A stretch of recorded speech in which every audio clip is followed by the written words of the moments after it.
Hello, I'm here today to talk to you about the sponsorship proposal that I myself, Riley, Jacob, Ryan, Jason, and Blaise have all been working on this past couple of weeks. And we have done a Philadelphia youth football tournament. We're very excited about the location that we've secured for this event. This location will be held at Franklin Field, which is the home of the University of Pennsylvania Quakers football team. For those of you who might not know, Franklin Field has an incredible history. It actually served as the home stadium for the Philadelphia Eagles from 1958 to 1970, before they moved to Veterans Stadium. So when our high school players step onto that field, they'll be playing on some of the grounds where NFL legends once competed. Players like Sonny Jurgensen and Norm Van Brocklin played on this field. That historical significance really adds something special to the tournament experience and gives these young athletes a sense of connection through the sport's legacy. Franklin Field is one of the oldest college football stadiums still in use today, originally built in 1895. Provides us with an excellent facilities, including proper seating for spectators, quality locker rooms for the teams, adequate parking, and all amenities needed to host a professional quality tournament. The stadium can hold over 52,000 people, though obviously we don't expect quite that many spectators for a youth tournament. However, the capacity and infrastructure make the perfect event of this scale, and families will have plenty of space to come to support their student athletes. The tournament structure, it will feature 16 local high school teams from the Philadelphia area. We're currently in the process of confirming all the participating schools, and once we have our full roster of teams, we'll conduct a random seeding process to ensure fairness. The matchups will then be scheduled based on those seeds. Now, you might be wondering why this tournament will span a minimum of 4 weeks rather than being a weekend event. Football is an extremely physical, demanding sport, much more than sports like basketball or soccer, where you see multiple games in a weekend. The contact nature of football, the physical toll it takes on players' bodies, and the risk of injury all require adequate recovery time between games. Medical professionals and athletic trainers recommend at least 5 to 7 days between full contact football games to allow for proper recovery and minimize the risk of injuries. With 16 teams competing in what will likely be a single elimination bracket or pool play format leading to the playoffs, we need to space out the games appropriately to ensure player safety and maintain the quality of competition throughout the tournament. This also gives the teams time to prepare, review game film, and make strategic adjustments before the matches. Another important detail about our scheduling is the timing. Instead of holding this tournament in the fall, which is when high school football is traditionally played, we strategically decided to host it in the spring. This decision was made specifically to avoid any scheduling conflicts with the participating schools' regular fall football games.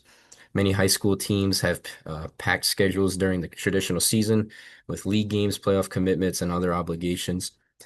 By moving to spring, we will give teams the opportunity to participate without having to choose between our tournament and the regular season responsibilities. It also gives players additional competitive opportunities during the off season and helps them stay sharp year round. Spring football tournaments like this serve multiple purposes. They help the younger players gain experience, allow teams to evaluate talent and try new strategies in competition, but lower stakes environment, and keep players engaged with the sport during what would otherwise be their off season. Coaches also appreciate having meaningful games in the spring to build team chemistry and prepare for the following fall season. Additionally, spring weather in Philadelphia is generally ideal for outdoor football, not too hot like summer can be, and with the unpredictable cold and potential snow or late fall. Contact information.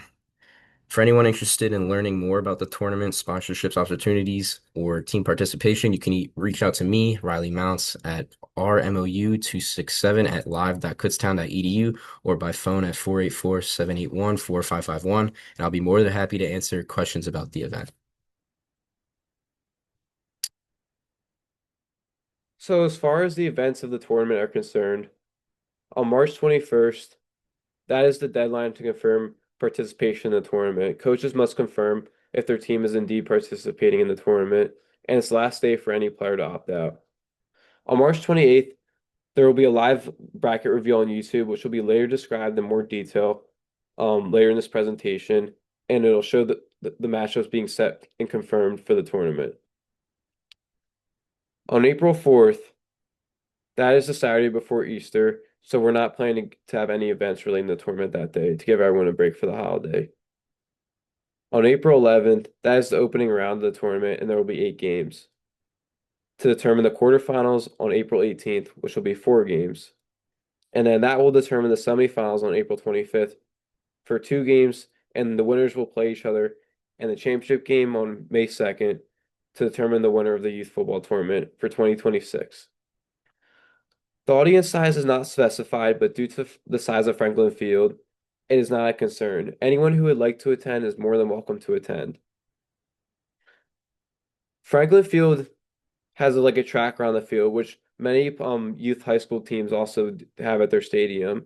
And we thought it would be a good idea for that for two reasons. One being that Franklin Field has plenty of room for anyone to attend, so anyone should be able to attend who wants to attend without a problem. Franklin Field, and also because Franklin Field has a track around the field, like I mentioned earlier, so it's much like what players in high school are used to seeing at their stadiums. We thought that would be a great reason as well. Moving on to some audience demographics.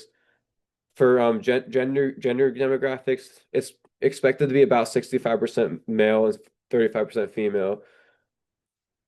For the 65% of males, it's for at the tournament, it'll be the players on all the teams, coaches, fathers of the players, brothers of the players, and grandfathers of the players, and any sponsors involved.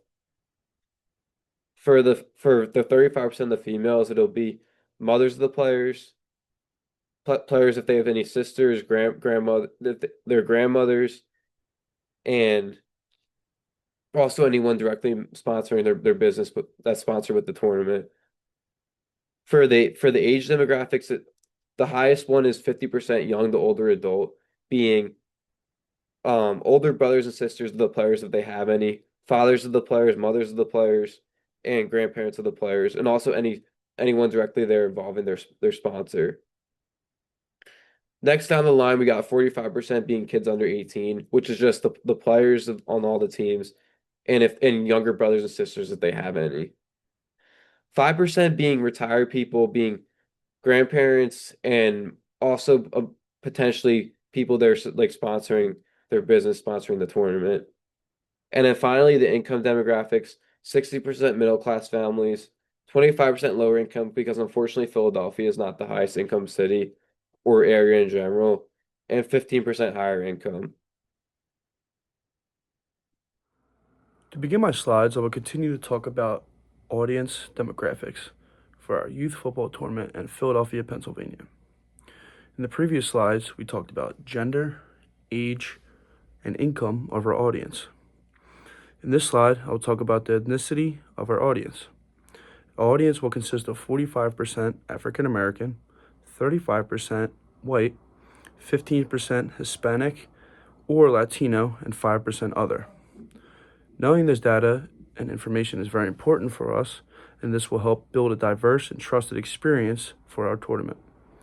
Meeting all the needs for our people is very important, and we want to make people feel welcomed and want them to enjoy their experience. The slide I'm talking about is the media profile slide. For TV, we will use NBC Sports Philadelphia. NBC Sports Philadelphia gives live coverage and updates of all Philadelphia sports. This is one of the most popular ways that people get their sports information in the Philadelphia area. This is a great way to get our tournament out, and it's a very honorable source for our tournament because of how known it is. For radio, we will use 94.1 WIP, 97.5 The Fanatic, and 610 AM radio. For 94 WIP, this is one of the most popular radio stations in the Philadelphia sports community. Many people listen to it on their way to work and are lifelong fans. My personal experience, I know people that listen to WIP, who mostly blue-collar work, all day long, every single day of the week. So popular names such as Ike Reese, Hugh Douglas, and John Ritchie host this show, and many people love to watch them. Ike Reese and Hugh Douglas actually played for the Philadelphia Eagles, so people have a bond with them before they were even hosting the show. This would be a great thing to use because how known it is and how much people love the show and how long people have been fans of the show. 97.5 The Fanatic is also another popular radio station in the Philadelphia sports community. This station is loved by many, and many will switch between WIP and The Fanatic for their sports information about Philadelphia. This has grown a lot over the years, and many people love this station, and almost every Philly sports fan knows what it is. The 610 AM radio is used by many people in Pennsylvania and is a lot for the older listeners. This will allow us to get into the ears of the older listeners and spread our tournament across Pennsylvania. Me personally, I don't know if I've ever purposely listened to this radio station, but I know my grandfather did. So that'll be good for the older crowd. The social media we'll be using is Facebook, Twitter, also known as X, Instagram, and YouTube. Facebook is used by the older crowd, so this will allow us to be exposed to them. Facebook also has the most active viewers across all social media platforms at 3.07 billion users. So this will allow us to reach out to countless people. The next one we're talking about is Twitter, aka X. It's used by all ages and will allow us to reach many athletes. In my experience, many of my friends who are athletes use Twitter religiously, so getting our tournament out to athletes and people who love the sport will be pretty simple. Instagram is used by many people my age, and people all across the board, and many athletes and sports programs have an account. This will help us getting our tournament out to people and help us grow. Lastly, YouTube is used by many people. Me personally, I use it every single day, and has been around for almost 25 years. Radio stations I listen to, or we listen to, is 94 WIP and 97.5 The Fanatic is live on YouTube every single time it's on the radio. So this will allow both radio listeners and YouTube users to see what our tournament is about. So I'm going to be talking about media profile continued. We have the PR/live marketing events, such as a chance to meet Eagles players and coaches, a practice for youth players held by players and coaches, live tournament bracket reveal, and an award ceremony for the winning team and the MVP of that tournament.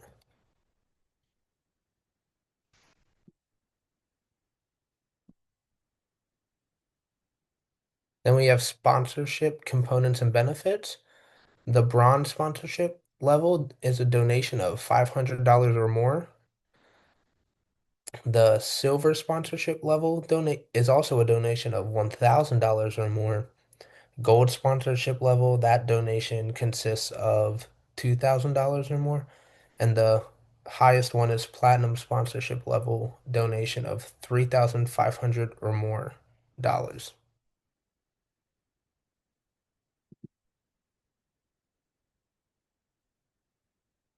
Benefits continued. Signage donation of $500 or more. Venue benefits of $2,000 or more. Tagged and media advertising, 1,000 or more.